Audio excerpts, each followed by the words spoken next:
cracking. For those of you that haven't joined before, my name is JC. I am a Pilates instructor and a personal trainer. And I've teamed up with YuLife to help you build small changes into your day to help you make or yield the biggest results possible. And we're going to work through a total body mobilization today. For those of you that joined in last week, you'll know roughly similar movements that we do today, but again, we are just going to spice things up a little bit and add a few new ones in. So again, let me just make sure everyone's joined in. Hello guys. All right, let's get cracking. So welcome to today's YuLife day break, guys. It's nice and simple, 10 minutes to break up your day. We're going to start down on the floor, and what we're going to do is kick our legs up nice and straight. I'll come kind of side on so you guys can see, and we're going to get nice big circles going with the ankles, please. I'm a huge advocate for ankle mobility.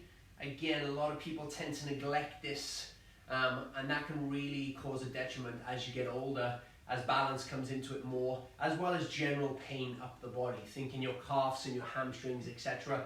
So I want you to get nice big circles. Again, if you're going in one direction, switch directions, please. But if you're kind of just doing it in different directions, it doesn't really matter. You might start to feel a bit of fatigue down here. That's good. That means unfortunately you just don't work your ankles in a big enough range each day, and so they are naturally going to fatigue. That will get easier the more you do this. So we're going to come into these guys nice and simple. Now let's get into some hips. So we've gone through the ankles. All I'm going to ask you guys to do, and you can put your hands down behind you to support if you need to, otherwise you can grab. You're going to bring your leg over and then bring it back, and we're just going to switch. It's like a little Russian dancer, but again, you don't have to worry about the balance. So all I'm doing is I'm just bringing my leg in and I'm pulling it in with the opposite hand. As I said, you can kind of keep one hand behind you if you need to. That's not a problem. So I'm lifting, bringing it across, and then I'm using my hand to draw it in and give it a little bit of an extra boost. And we're just coming into these, just a few more. Again, this is nice because you get to dictate how much range you want to put into this. The more you pull, the more it does. For those who may be stiff, you might be a little bit less, and that's not a problem. We just want to get some movement into the hips and some movement into the legs. Beautiful. Once you've done that, you're then going to bring both hands behind you. Let me come slightly side on so you guys can see. And then you're going to plant your feet. You're going to rock onto your heels, and then we're just going to rock the hips side to side. So stay on your heels for me, and then gently just rock them side to side. Again, we're opening up the hips, putting them through a different range of movement than they used to, or unfortunately, than they are currently being put through. And we're opening up. So again, we're just coming side to side. And then what I want you to start to do as you loosen up is I want you to emphasize on dropping the top knee down and either touching the floor or touching the opposite foot, depending on where it falls. But I want you to drive that top knee down as much as you possibly can, opening up those hips. 3 more, guys, 3 more. Last one. Beautiful. Then we're going to come into a cross leg position. Now, for some of you that's super tight, you might be in a less sort of cross leg position. That's not a problem. So again, please find your range. But I want you to come into that position and then rock side to side. You can take your hands away if you want to. And all I'm trying to do here, again, is just open up the hips a little bit. And again, you can use your hands if you need to. So we're going to come into these rocking from side to side. Now switch. So again, I now have the wrong leg on top, if you like. And I'm just getting some motion into those, trying to get a little bit of movement in the pelvis and also opening those hips quite nicely. Just coming into that. Some of you might be out here and that's not a problem. Again, you'll do it. Some of you might be even in a tighter position. You might even be have your feet up on your legs. Again, go through these for me. Beautiful. Bring your legs back out in front. Bring them in and then take them out. So they're down on the floor, and then I'm just lifting them up, planting my feet on the floor, and then I'm coming in. Show you guys side on, keep going for me. So again, we're just getting a little bit of movement into the legs. One more. Beautiful. Then bring yourself to your feet, guys. Bring yourself to your feet. Give it a little bit of a shake out. And then get yourself back down on the floor. Good. Same again. In and then out. Plant, out. Plant. Good. So again, we're getting a little bit of movement into this. Give me one more please. Good. All right, bring yourself to your feet again. Shake it out. Good. Back down on the floor. Hopefully you're all down on the floor, and then get back up. All right, so getting up and down off the floor is just a great way of kind of getting your heart rate up a little bit, just increasing your core temperature. But again, just getting up and down, it's a great way of just moving through a different range than you're not used to. You've been sat and you've been getting up. It's quite an easy motion. Getting up and down the floor, not so much. We're going to go into some rotation now, and I've talked about this quite a few times, through the spine, and we are going to work on something a little bit different. And again, some of you may need to adjust this, and I'll show you those as we go along, and then we'll finish with shoulders and some wrists. So I'm going to show you slightly side on so you guys can see. I'm going to ask you to take your right foot forward. So my right heel is roughly in line with my left toes, roughly. So it's just in front. Now, if some of you have a little bit of a balance issue, I want you to come in a wider position. Those of you that don't, then you can come in. So I'll show you front on. So I'm roughly here. For those of you with balance, you might want to just come in more of a wider position. But again, the feet to heel is the toes to heel is still the same. Beautiful. Take both hands out in front. Now with your right hand, I want you to draw your right hand along the inside of your left hand, bring it across the chest, and then twist as far as you can and pointing in the opposite direction. Good.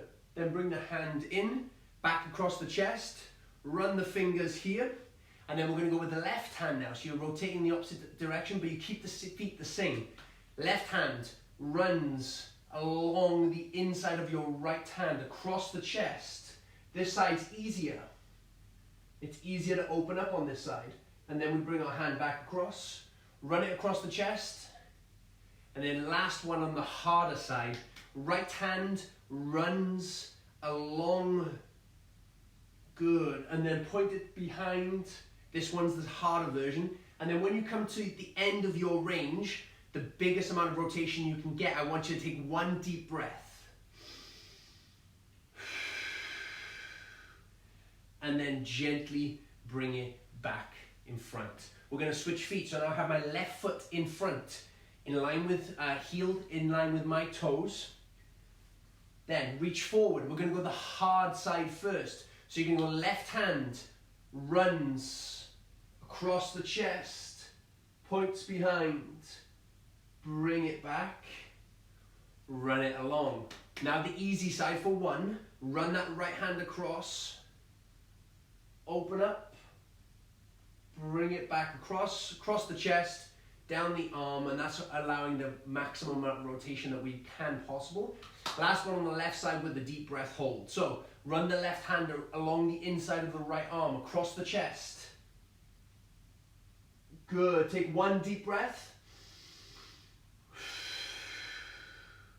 Then bring that hand in nice and easy. Now we're just going to go into a bit of a movement through the shoulders, but also in the arms. So I want you guys just to, nice and gently, you're not forcing your arms backwards, you're just throwing them up in front and then letting gravity do the work and then just shooting them behind. So we want to just get a nice blood flow to the fingers, and we're just coming into this motion for 5, 4, 3, 2, nice job. Shoulder rolls. You guys have done this with me plenty of times. So again, we're just trying to get as much of a rotation, there you go, side on view, as you possibly can. Switch directions. Remember to pull the shoulders down as well, please. Again, a lot of people will stay up here. I want you to get full range. So I'm lifting them up towards my ears, and then I'm pulling them as far down to the floor, all while rotating and rounding backwards. So I'm getting that nice bit of range. And then nice and simple, guys, just nice circles with the wrists. Super simple on this one.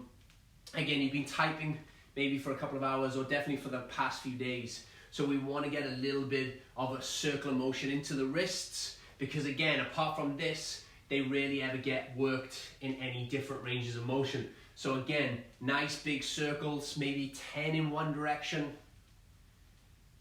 and then 10 in the other direction. So nice and simple. And again, for those of you that maybe have stiffness through the hands, you can just wiggle the fingers as well. Again, a lot of them don't tend to get that much movement, so you can over exaggerate the movement as much as you possibly can. Let's finish with a little bit of breathing, and I want to show you guys just a slightly different technique than what we've been using the past few days to try and give you that little bit of motivation, or at least give you a little bit of energy to see you into the second half of your day.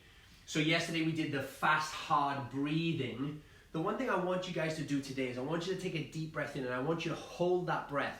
Now don't hold it for too long that it makes you panic. That's not what we want.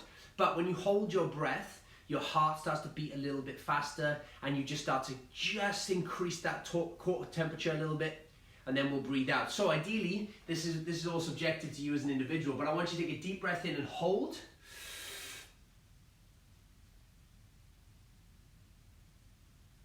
Try and listen to your heartbeat if you possibly can, please. And then, once you are ready to breathe out, you're then going to do 3 forceful out breaths. So,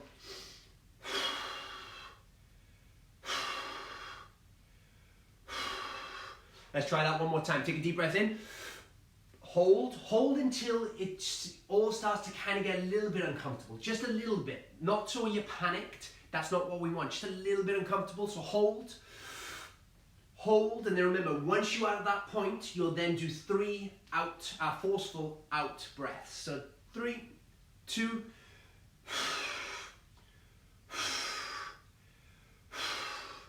and again, guys, just a great way of increasing your heart rate and getting that body flowing. Also just increasing your blood flow, which is something that we all need, especially if we're going to be sat for numerous hours throughout the day. That is it for today, guys. I will see you same place, same time tomorrow. For those of you that have any questions, please reach out at hello@yulife.com, and I will see you guys tomorrow. Have a great day. Bye-bye.